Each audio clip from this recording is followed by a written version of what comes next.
Ajo që u gjet brenda hapësirës së ngarkesës së këtij kamioni tronditi botën në shumë mënyra. Shoferi i tij i zakonshëm nuk e kishte idenë se çfarë po transportonte në të vërtetë nga pika A në pikën B. Por, kur një aksident i vogël bëri që kamioni të rrotullohej dhe të nxirrte zorrët e tij në rrugë, nuk kishte më kthim pas. Shoferi i kamionit zbehet në fytyrë kur zbulon ngarkesën e çuditshme. Çfarë fshihej në atmosfera misterioze që bën ushtrinë dhe agjentët federal të rrethonin vendngjarjen brenda pak minutash? Aksidenti që ndryshoi jetën e Lukës ndodhi në një mbrëmje të qetë të mërkure. Luka kishte qenë pas timonit të kamionit të tij 18 rrotash për gati 5 orë, duke lundruar përgjatë një shtrirjeje të largët të autostradës 251. Kjo rrugë dytësore rrallë kishte trafik në këto orë të ditës, gjë që jepte atij një ndjenjë paqeje, por ajo paqe u thye shpejt. Pa paralajmërim, një drev rapuante asfalti para dritave të tij. Luka shkeli frenat, por instinktivisht e drodhi timonin fort majtas në një përpjekje të dëshpëruar për të shmangur kafshën. Dreri shpëtoi pa dëmtuar, por Luka nuk ishte aq fatlum. Automjeti i tij masiv doli nga rruga. Gomat u kapën në krahun e zhavorit përpara se i gjithë mjeti të anonte dhe të përplasej në anë me një zhurmë bubulluese. Forca e goditjes i mori frymën Lukës. I trullosur me dhimbje dhe i tronditur, ai doli duke u zvarritur nga kabina e dëmtuar. Ndërsa pengoi në trotuar, ai u ndesh me një pamje surrealiste. Rimorkjoja kishte shpërthyer dhe përmbajtja e saj misterioze ishte shpërndar në rrugë dhe në pemët aty pranë. Objekte sferike blu dhe të bardha mbulonin autostradën si topa blazhi të çuditshëm të derdhur nga një kamion karnavalesh. Disa ishin sa madhësia e grapefruitit, të tjerët aq të mëdhenj sa topat e futbollit. Luka mbylli syt me konfuzion dhe eci mes tyre. Mërmëriti: "Çfarë dreqi është e gjithë kjo?" Një punë e çuditshme nga fillimi. Sa më shumë Luka i ngulte syt ngarkesës së pazakont, aq më i shqetësuar ndihej. Më herët atë ditë, ai e kishte marrë dërgesën nga një objekt privat jashtë qyteti. Zakonisht, Luka mbikëqyrte gjithë procesin e ngarkimit, duke verifikuar personalisht përmbajtjen dhe duke u siguruar që dokumentet ishin në rregull. Por kjo punë ishte ndryshe. Kur ai mbërriti, disa punëtorë po prisnin tashmë.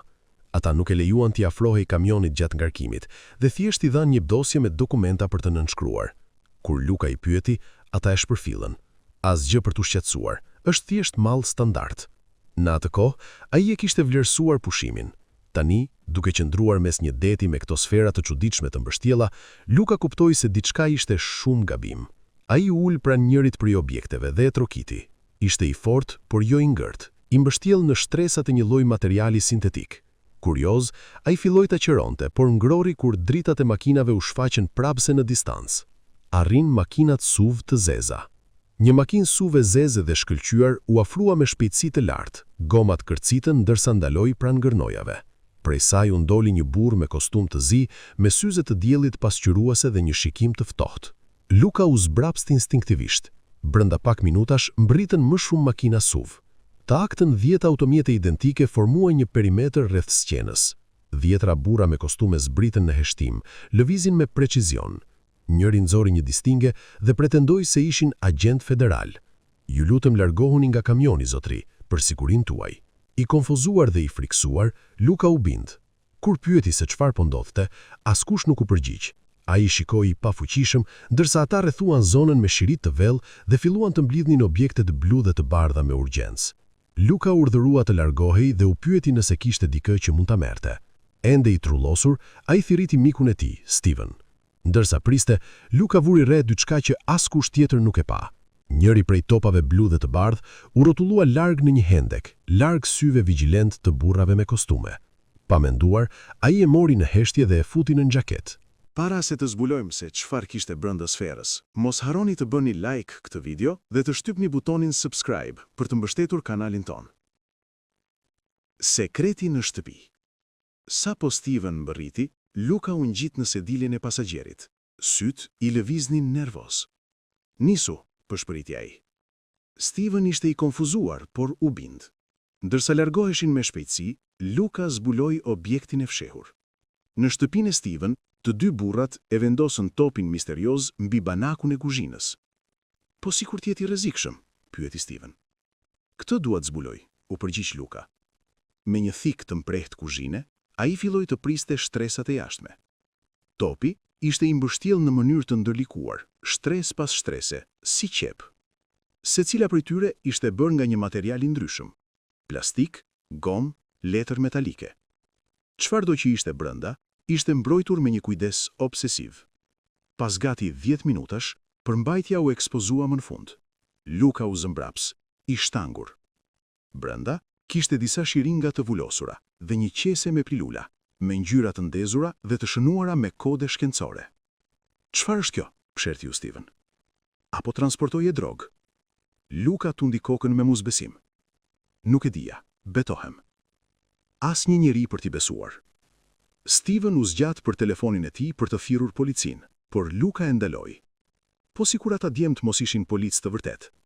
Po sikur ata ta kontrollojnë policin. Ne nuk e dim me kë kemi të bëjmë. Ata kishin nevojë për më shumë përgjigje, dhe shpejt. Luka mori letrat e transportit nga palltoja e tij. Adresa e dorëzimit është shënuar këtu. Nëse shkojmë atje, mbase mund të kuptojmë se çfarë po ndodh vërtet. Pavarësisht hezitimit të mikut të tij, të dy burrat u kthyen në makinë dhe ndoqën adresën.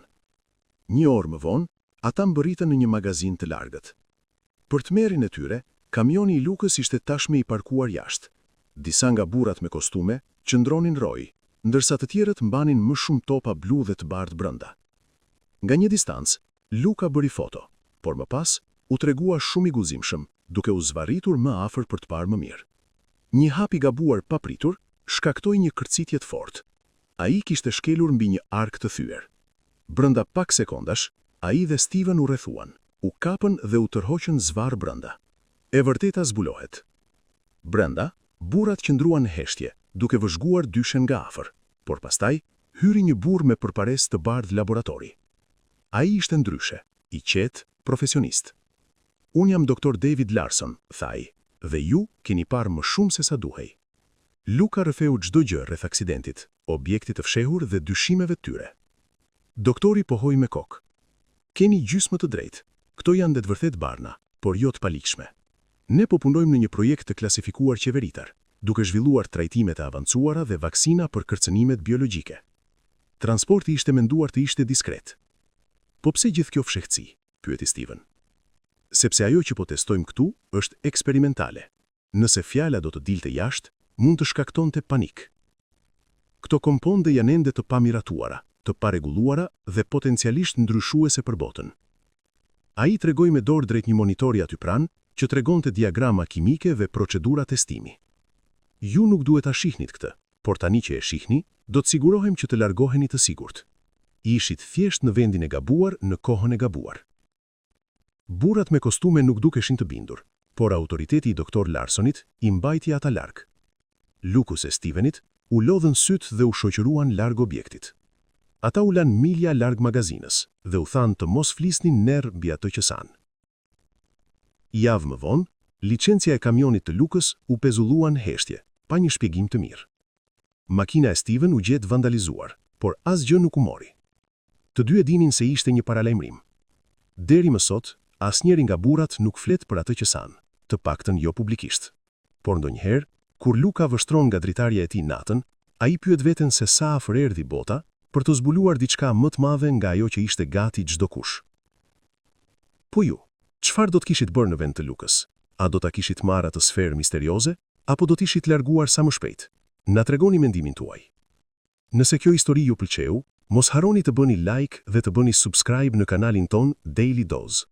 Aktivizoni zilën e notifikimeve që t'jeni të parët që dëgjoni historitë tona të radhës që do t'ju lënë pa fjalë. Faleminderit që na ndoqët dhe shihemi në historinë e radhës.